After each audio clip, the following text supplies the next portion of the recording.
Makedo gi mibadhi e pacho ka EACC ondhiyo kamishna malope ma Busia Collins Aila Liyai kise kuom kawo asoya mar siling 10,000 mondo mi ochiw obok mag lowo kata title deeds. Jodak ma Busia noywago wachno ka giwacho na chijno ong'iyo gi tim mar dwaro asoya eka mondo ochiw obok mag lope ne jopiny moro amora. Bende achijno ero nondhi motere apisi maduong' mar Bungoma West kane odinne tesend obila bang' ndiko dhoge. Apedhano en achiel kuom okenge ma duol makedo gi mibadhi osekawo madhi nyime e pacho ka. Duol mar EACC omedo ni gichwalo lwetgi bende mar ng'iyo weche ma iye e kembe mag piny owacho miwacho ni rang'iny mar mibadhi otiapie.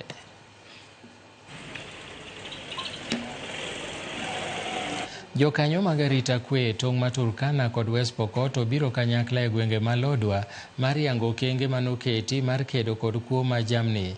Burano yango yore manoti godo e neno ni kuo ma jamni orumo e alworano kuom higa achiel nyaka sani. Jodak ma Oro Kainuk bende